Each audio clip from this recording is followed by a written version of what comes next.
तो योद्धा मूवी की स्टार्टिंग होती है एक्टर रोनित रॉय से, जो कि इस मूवी के अंदर सिद्धार्थ मल्होत्रा के फादर होते हैं। मूवी की स्टार्टिंग में हमें पता लगता है कि मूवी में सिद्धार्थ का नाम अरुण कटियाल होता है और अरुण के फादर रोनित रॉय एक आर्मी ऑफिसर होते हैं। अरुण के फादर एक काफी काबिल ऑफिसर होते हैं एंड इसीलिए वो कई सारे काबिल सोल्जर्स को मिलाकर एक टीम फॉर्म करते हैं और उस टास्क फोर्स को नाम दिया जाता है योद्धा। और अरुण के फादर इस पूरी टीम को लीड करते हैं। अरुण के फादर योद्धा टीम में रहने के दौरान काफी सारे मिशन करते हैं एंड वो सभी मिशन को काफी अच्छे से पूरा भी करते हैं। लेकिन फिर एक मिशन के अंदर ही अरुण के फादर को गोली लग जाती है, जिस वजह से अरुण के फादर की डेथ हो जाती है। लेकिन इस टाइम पर भी सिद्धार्थ मल्होत्रा यानी कि अरुण काफी छोटा होता है एंड इसीलिए अपने फादर के जाने के बाद वो एक कसम खाता है कि एक दिन वो भी अपने फादर जैसा एक काबिल सोल्जर बनेगा और वो भी योद्धा टीम के अंदर ज्वाइन होगा, यानी कि वो भी एक दिन योद्धा बनेगा। इसके अगले सीन में हम ये देखते हैं कि अब काफी टाइम बीत चुका है एंड इसीलिए अरुण जवान हो चुका है और जैसा उसने सोचा था बिल्कुल वैसे ही अब वो आर्मी ऑफिसर है और इस टाइम पर वो योद्धा टीम का भी मेंबर होता है। हम ये देखते हैं कि पूरी योद्धा टीम को एक मिशन पर भेजा जाता है एंड इनका मिशन ये होता है कि इन्हें इंडिया बांग्लादेश के बॉर्डर पर जाकर कई सारे मिलिटेंट्स को मारना होता है। यहाँ पर पूरी योद्धा टीम अपने मिशन पर जाती है और सारे मिलिटेंट्स को घेर लेती है, जिसके बाद ये सभी ऑर्डर्स का वेट करते हैं ताकि इन्हें जल्दी से हाई कमांड से ऑर्डर्स मिले और ये मिलिटेंट्स को गोली मार दें। बट यहीं पर ही हमें देखते हैं कि अरुण ऑर्डर्स का वेट नहीं करता और वह सीधा अकेले अंदर घुस जाता है और मिलिटेंट्स के बेस में आकर वो एक एक करके सारे मिलिटेंट्स को मारने लगता है। पीछे से बाकी की टीम भी आ जाती है और फिर वो सब मिलकर मिलिटेंट्स को मारते हैं एंड फिर यहीं पर ही हमें पता लगता है कि इन मिलिटेंट्स ने कई सारे सिविलियंस को भी कैद करके रखा होता है एंड इसीलिए योद्धा की पूरी टीम उन सारे सिविलियंस को भी बचा लेती है और फिर इस तरह से इनका मिशन सक्सेसफुल होता है। इसके बाद सिद्धार्थ मल्होत्रा यानी कि अरुण अपनी पूरी योद्धा टीम को लेकर दिल्ली आता है एंड दिल्ली में आकर सेक्रेटरिएट में वो सारी रिपोर्ट हाजिर करता है और उसके मिशन के अंदर जो भी हुआ है वो सारी रिपोर्ट देता है। एंड फिर इसी सेक्रेटरिएट में यानी कि सचिवालय के अंदर अरुण इस मूवी की लीड एक्ट्रेस राशि खन्ना से मिलता है। यहीं पर हमें पता लगता है कि मूवी के अंदर राशि खन्ना अरुण की वाइफ होती है और यहाँ पर उसका नाम होता है प्रियमवदा, बट ये नाम काफी लंबा है एंड इसलिए मूवी के अंदर भी अरुण उसे प्रिया कहता है। सो इसलिए हम भी प्रियमवदा को प्रिया ही कहेंगे। प्रिया अरुण की वाइफ होने के साथ साथ सचिवालय के अंदर एक सीनियर गवर्नमेंट ऑफिशियल के तौर पर काम भी करती है, यानी कि वो भी एक गवर्नमेंट ऑफिशियल होती है। इसके बाद ही हमें अरुण और प्रिया का सीन दिखाया जाता है, जहाँ पर हम ये देखते हैं कि वो दोनों अपनी कपल लाइफ के अंदर बहुत खुश होते हैं एंड इसके साथ ही हम ये भी जानते हैं कि अरुण, प्रिया और अरुण की मदर तीनों एक साथ रहते हैं एंड वो तीनों एक साथ रहकर बहुत खुश हैं। इसके बाद अगला सीन दिखाया जाता है, जहाँ पर अगले सीन में हमें देखते हैं कि प्रिया नॉर्मली तरीके से सचिवालय के अंदर अपनी जॉब पर आती है, बट फिर यहीं पर ही सचिवालय के अंदर एक इन्फॉर्मेशन आती है एंड प्रिया के साथ साथ सारे गवर्नमेंट ऑफिशियल्स को ये पता लगता है कि अमृतसर एयरपोर्ट के एक रनवे के ऊपर अभी अभी एक प्लेन लैंड हुआ है, लेकिन उस प्लेन को कुछ पाकिस्तानी टेररिस्ट ने हाईजैक कर लिया है एंड उनकी ये डिमांड है कि उन्हें 50 लाख रुपए दिया जाए और साथ ही साथ उनके कुछ साथियों को भी छोड़ दिया जाए, जो कि इस टाइम पर इंडिया की जेलों में है। सचिवालय में जैसी खबर आती है वैसे सभी हैरान हो जाते हैं एंड इसलिए सचिवालय के अंदर जल्दी से मिनिस्टर्स भी आते हैं और आर्मी के चीफ भी आते हैं। इसके बाद सारे मिलकर ये डिस्कस करते हैं कि क्या उस प्लेन के अंदर कोई वीआईपी आदमी भी है, यानी कि क्या कोई ऐसा आदमी है जो कि उनके लिए बहुत इंपॉर्टेंट हो। और फिर जब वो लोग इस बात की इंक्वायरी करते हैं तब उन्हें पता लगता है कि उस प्लेन के अंदर इंडिया का सबसे बेस्ट न्यूक्लियर साइंटिस्ट है एंड वो आदमी इंडिया के लिए बहुत इंपॉर्टेंट है। बट फिर यहीं पर ही हमें पता लगता है कि आखिरकार ये हाईजैक हुआ कैसे। हमें जानने को मिलता है कि जब ये प्लेन हवा में होता है तब उसी टाइम पर पाकिस्तानी टेररिस्ट इसे हाईजैक कर लेते हैं, लेकिन प्लेन का पायलट काफी स्मार्ट होता है एंड इसीलिए वो मिलिटेंट से ये बोलता है कि इस प्लेन का फ्यूल खत्म होने वाला है, सो इसीलिए इस प्लेन को जल्दी से लैंड करना होगा और फ्यूल को भरना होगा एंड इसीलिए ये बोलकर पायलट ने अमृतसर के रनवे के ऊपर से लैंड कर दिया होता है। ये सब डिस्कस करने के बाद वो लोग ये बोलते हैं कि उनके पास ये अच्छा मौका है, इस टाइम पर प्लेन भी रनवे के ऊपर लैंड है,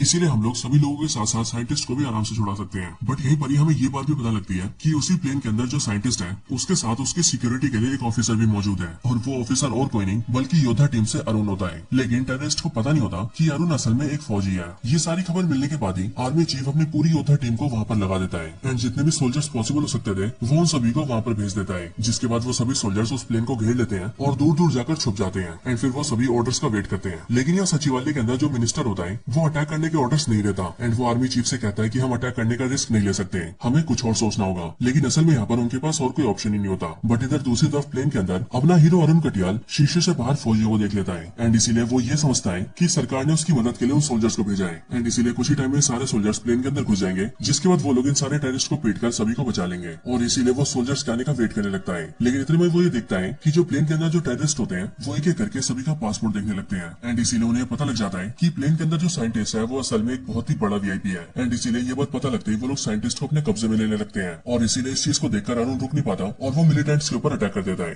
हालांकि अरुण के दिमाग में ये बात चल रही होती है कि कुछ ही टाइम में उसके साथी वहाँ पर आने वाले होंगे एंड इसीलिए वो भी एक एक करके सभी मिलिटेंट्स को धोने लगता है। इसके बाद मौके का फायदा उठाकर अरुण साइंटिस्ट के साथ साथ कुछ सिविलियंस को वेयर हाउस में ले आता है, जो वेयर हाउस प्लेन के थोड़ा नीचे होता है एंड वहाँ पर लाकर वो गेट को ओपन कर देता है ताकि सभी लोग प्लेन से नीचे आ सके और रनवे के जरिए वहाँ से भाग सके। लेकिन इतने में हम ये देखते हैं कि मिलिटेंट्स ये सब देखकर बहुत गुस्सा हो जाते हैं एंड इसीलिए उनमें से एक मिलिटेंट जाकर पायलट के सर पे बंदूक रख देता है और वो उससे कहता है कि मुझे परवाह नहीं है कि प्लेन के अंदर कितना फ्यूल है, लेकिन जल्दी से तुम प्लेन को उड़ाकर यहाँ से ले चलो। एंड इसके साथ ही जो बाकी के मिलिटेंट्स होते हैं वो अरुण के पीछे आकर उसके हाथ पर गोली मार देते हैं, जिससे कि अरुण थोड़ा वीक पड़ जाता है। हालांकि अरुण कुछ लोगों के साथ साथ साइंटिस्ट को भी गेट के पास ले आता है एंड वो सभी से कहता है कि वो बाहर निकल जाए, लेकिन वो लोग गेट से बाहर निकल पाते कि उससे पहले ही गेट के पास ही मिलिटेंट्स अरुण से फाइट करने लगते हैं एंड फिर तभी उनमें से एक मिलिटेंट अरुण को धक्का देके प्लेन के नीचे गिरा देता है और फिर इतने में जो पायलट होता है वो प्लेन चलाने लगता है, जिस वजह से देखते देखते वो प्लेन टेक ऑफ कर लेती है और हवा में उड़ने लगती है और अरुण भागकर भी उस प्लेन को कैच नहीं कर पाता एंड फिर इस तरह से अरुण साइंटिस्ट को बचा नहीं पाता। इसके बाद 2 दिन बीत जाते हैं और फिर 2 दिनों के बाद हमें पता लगता है कि उन टेररिस्ट ने सरकार से जो भी डिमांड करी थी, सरकार ने उनकी सारी डिमांड पूरी कर दी है एंड फिर इसीलिए उन्होंने प्लेन को तो छोड़ दिया है जिसमें काफी सारे सिविलियंस थे, लेकिन उन्होंने प्लेन के अंदर जो साइंटिस्ट था उसे जान से मार दिया है। लेकिन इतने बड़े इंसिडेंट के होने की वजह से ये बात पूरे देश की मीडिया तक पहुंच जाती है एंड इसीलिए पूरी मीडिया योद्धा टीम के ऊपर सवाल पूछने लगती है और वो सरकार से भी सवाल करने लगती है कि सरकार ने योद्धा टीम बनाई क्यों, योद्धा टीम असल में किसी काम की नहीं है। इसके बाद इतने प्रेशर की वजह से अरुण के ऊपर इंक्वायरी बिठा दी जाती है और इंक्वायरी में अरुण के ऊपर एलिगेशंस लगाए जाते हैं कि उसने प्लेन के अंदर जल्दबाजी दिखाई और ठंडे दिमाग से काम नहीं लिया एंड इसी वजह से वो साइंटिस्ट को बचाने में फेल हो गया। लेकिन इसी इंक्वायरी के अंदर अरुण ऑफिशियल से सवाल करता है कि उन्होंने उसकी मदद के लिए सोल्जर्स को प्लेन के अंदर क्यों नहीं भेजा, क्योंकि अगर वो लोग सोल्जर्स को भेज देते तो वो सभी लोग मिलकर न सिर्फ मिलिटेंट्स को मार देते बल्कि वो सारे लोगों के साथ साथ साइंटिस्ट को भी जिंदा बचा लेते हैं। लेकिन गवर्नमेंट ने ऐसा नहीं किया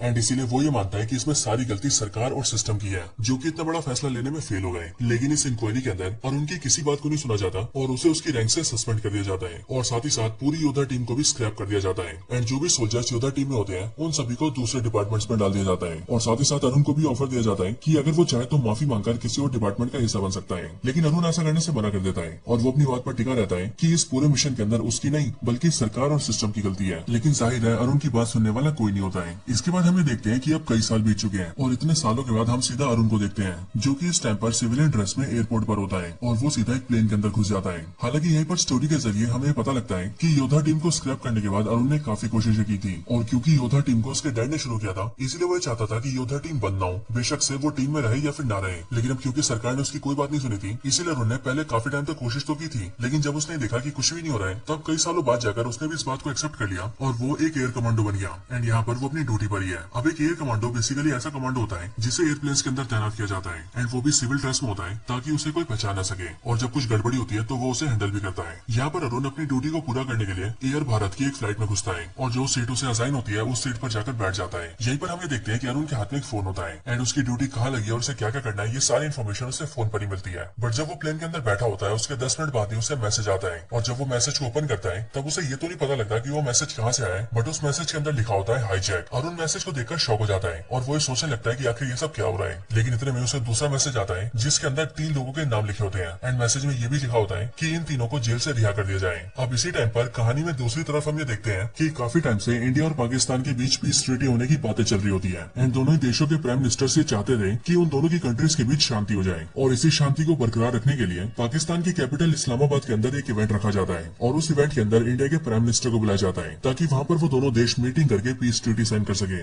और इसके लिए इंडिया के प्राइम मिनिस्टर के साथ साथ सभी हाई गवर्नमेंट ऑफिशियल्स भी उनके साथ पाकिस्तान पहुंच जाते हैं। बट यहीं पर ही हमें देखते हैं कि पाकिस्तान के अंदर कुछ टेररिस्ट होते हैं जो कि आपस में ही बातें कर रहे होते हैं कि अगर इंडिया और पाकिस्तान में ये पीस ट्रीटी साइन हो गई और दोनों देशों के बीच शांति आ गई तो फिर वो लोग अपने कश्मीर को कभी नहीं ले पाएंगे एंड इसके लिए उन्हें कुछ करना पड़ेगा। और यहीं पर इस पीस ट्रीटी को रोकने के लिए उन्होंने कुछ बड़ा प्लान किया होता है, लेकिन वो बड़ा क्या होता है वो हमें आगे पता चलेगा। इधर पाकिस्तान के इस्लामाबाद में जहाँ पर पीस ट्रीटी चल रही होती है वहाँ पर पीस ट्रीटी के दौरान ही मीडिया में खबर फैल जाती है कि इंडिया के अंदर एक प्लेन है जिसे इंडिया के एक सोल्जर जिसका नाम अरुण कटियाल है उसने हाईजैक कर लिया है और ये वाली खबर इंडियन मीडिया और पाकिस्तानी मीडिया सब जगह फैला दी जाती है। हालांकि ये वाली खबर भी कैसे फैली होती है इसका आंसर भी हमें आगे मिलेगा। इधर प्लेन के अंदर अरुण को जैसी हाईजैक का मैसेज मिला होता है वैसे वो काफी ज्यादा घबरा जाता है एंड इसीलिए उसे जिसके ऊपर शक हो रहा होता है वो उन सभी की इंक्वायरी करके उन्हें चेक कर रहा होता है, लेकिन उसे कहीं पर भी कुछ नहीं मिलता और उसे किसी भी मिलिटेंट के बारे में कुछ नहीं पता लगता। बट यहीं पर कुछ टाइम बाद ही हमें देखते हैं कि अरुण का एक पूरा प्लेन इंडिया से पाकिस्तान जा रहा होता है और इसीलिए अरुण ये सोचता है कि उसके लिए ज्यादा बढ़िया यही रहेगा कि वो पायलट से कहकर पाकिस्तान की बजाय इस प्लेन को वापस मोड़ ले और जहाँ से आई है उसे वहीं पर रुकवा दे, क्योंकि उसके हिसाब से रिस्क लेना बिल्कुल भी ठीक नहीं होगा। लेकिन जब वो एक पायलट को ऐसा बोलता है तब उसी टाइम पर हम ये देखते हैं कि वहीं पर जो दूसरा पायलट होता है वो पहले पायलट को गोली मार देता है और फिर वो भी अरुण के सामने गोली तान देता है और फिर वो अरुण को सारी बातें बताता है। वो अरुण से कहता है कि वो जानता है कि वो योद्धा टीम में काम करता था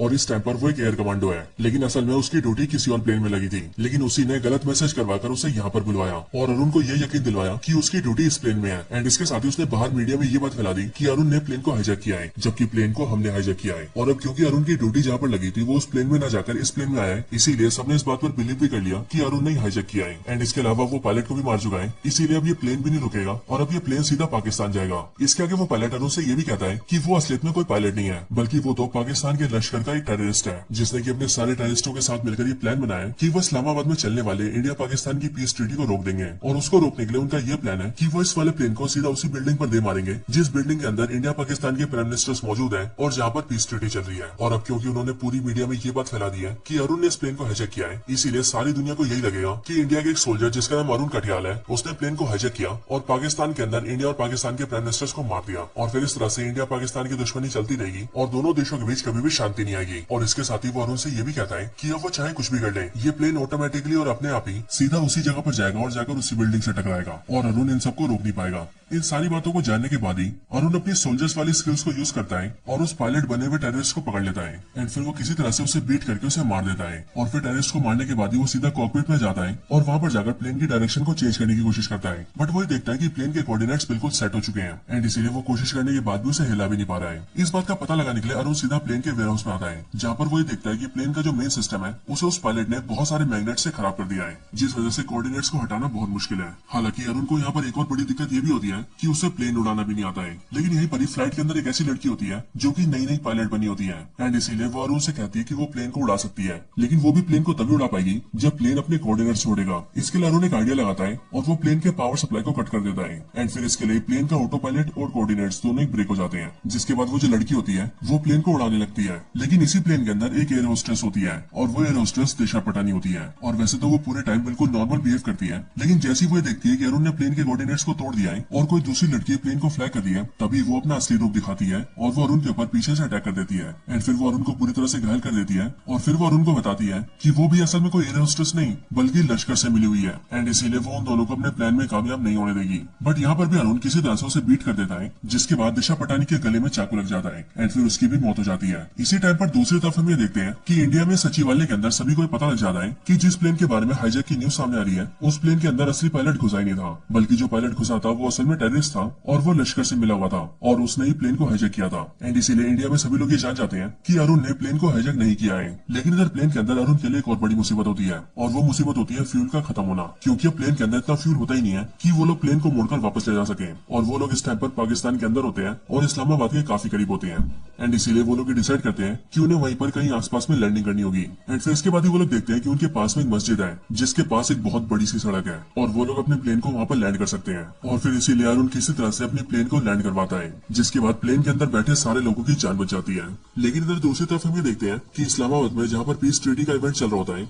वहाँ पर लश्कर के कई सारे आतंकवादी घुस जाते हैं एंड यहीं पर ही पाकिस्तान के इवेंट के अंदर एक पाकिस्तान का सरकारी ऑफिसर होता है कि एस्पिरेंट्स में दिखने वाला संदीप भैया होता है, बट यहीं पर वो भी अपनी आइडेंटिटी रिवील करता है और हमें पता लगता है कि वो भी लश्कर का आतंकवादी है एंड फिर इसीलिए वो अपने सारे साथियों के साथ मिलकर सब तरफ सभी को गोलियां मारने लगता है। अब असल में उसे भी ये पता लग गया होता है कि अरुण ने किसी तरह से प्लेन को लैंड करवा दिया है, जिस वजह से वो ये समझ चुका था कि अब इंडियन प्राइम मिनिस्टर या फिर पाकिस्तान के प्राइम मिनिस्टर को मारने का उसका प्लान फेल हो चुका है एंड इसके लिए वो यहाँ पर सारे लोगों को मारने लगता है और इंडिया के प्राइम मिनिस्टर और उसके साथ आई हुई अरुण की वाइफ को कैप्चर कर लेता है। हालांकि इन दोनों को उसने काफी टाइम पहले कैप्चर कर लिया होता है और जब अरुण प्लेन को लैंड करवा रहा होता है तब उसी टाइम पर उसने वायरलेस के जरिए अरुण को ये धमकी भी दी होती है कि अगर उसने प्लेन को लैंड किया और प्लेन के जरिए ब्लास्ट नहीं करवाया तो वो उसकी वाइफ को और प्राइम मिनिस्टर को मार देगा। लेकिन जैसा कि हम जानते हैं कि अरुण ने उसकी बात को ना मानकर प्लेन को सक्सेसफुली लैंड करवा दिया था एंड फिर इसके लिए प्लेन को लैंड करवाते ही अरुण सीधा अपने प्राइम मिनिस्टर और अपनी वाइफ को बचाने के लिए जाता है और वो बंदूक लेकर सीधा अकेले आतंकवादियों के बीच में घुस जाता है एंड फिर वो अकेला ही एक एक करके उस सबको मार देता है और आखिर में संदीप भैया को भी जान से मार देता है। और फिर इस तरह से वो न सिर्फ प्लेन के सारे लोगों को बचाता है बल्कि वो इंडिया के प्राइम मिनिस्टर और अपनी वाइफ की भी जान बचा लेता है। इसके अगले सीन में हमें देखते हैं कि अब वो सारे लोग इंडिया में वापस आ चुके हैं एंड यहाँ पर ही अरुण के साथ साथ उसके सारे सोल्जर साथी भी हैं और यहीं पर ही उनसे प्राइम मिनिस्टर मिलने आता है और वो अरुण और उसके साथियों से कहता है कि आप सभी का योद्धा टीम में एक बार फिर से स्वागत है,